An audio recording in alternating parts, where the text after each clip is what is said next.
আমরা এই মুহূর্তে পৌঁছে গেছি বোলপুর শান্তিনিকেতনের মেলা প্রাঙ্গণ মাঠে। মেলা যেমন একদিকে প্রস্তুতি পর্ব চলছে, আপনারা দেখতে পাচ্ছেন, আমি দেখাবো। ইতিমধ্যেই যেমন কিছু দোকান, এখানে ব্যাগের দোকান থেকে শুরু করে এখানে হচ্ছে টাইম পাস স্টল আছে।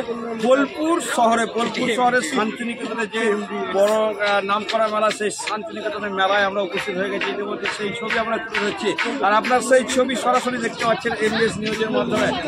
যদিও আগামী কালকে শুরু হবে মেলা, আজকে তার প্রস্তুতি পর্ব চলছে। যেমন দোকানদারদের চলছে, ব্যবসাদারদের চলছে দোকান বাজার সাজানো, সেই সঙ্গে একাধিকভাবে চলছে মানুষের ঢল।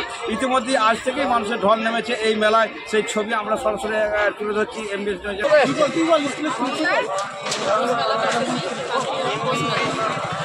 মেলা কেমন লাগছে?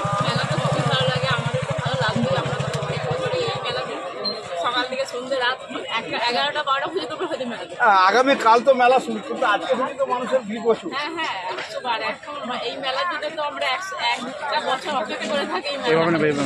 মেলা থেকে কতটা আনন্দ এইভাবে নেবে দুজন? আপনার নাম? আপনার কি এলাকায় বাড়ি? ভুবনডাঙ্গা বাড়ি। প্রিয় দর্শক, ইতিমধ্যে আপনারা জানতে পারলেন, সেই সঙ্গে আমরা সেই ছবি দেখতে পাচ্ছি। কোথায় কোথায় কোথায় বেচছেন এটা? বোলপুর মেলা। এটা মানুষের ভিড় কেমন হয়? দারুণ ভিড় হয়, মাথা গরমের জায়গা পাওয়া যায়। আচ্ছা, বেচাকেনা কেমন হয়? দারুণ। আপনারা ইতিমধ্যে প্রচুর ভিড় এবং হয় এবং বেচাকেনা ভালো হয়, সেই ছবি আমরা সরাসরি তুলে ধরছি।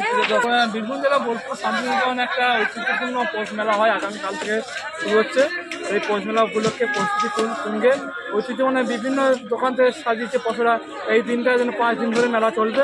এই দিনটা যেন অনেক মানুষ অপেক্ষায় থাকে। আজ থেকে প্রায় দেখা যাচ্ছে উন্মোদন শুরু হয়েছে এই মেলাকে কেন্দ্র করে। কাল মেলা কিন্তু আজ থেকে মানুষের ভিড়ভাড়টা শুরু হয়ে যাবে। প্রিয় দর্শক, আপনারা শুনলেন আগামী কাল মেলার আজও পর্যন্ত দোকান পাশার কমপ্লিট হয়নি। দোকানদাররা যেমন তোড়জোড়ের দোকান সাজাচ্ছেন, আবার একদিকে এখানকার জনগণই দেখাচ্ছি এমবিএস নিউজের পক্ষ থেকে আমি আপনাদের সঙ্গে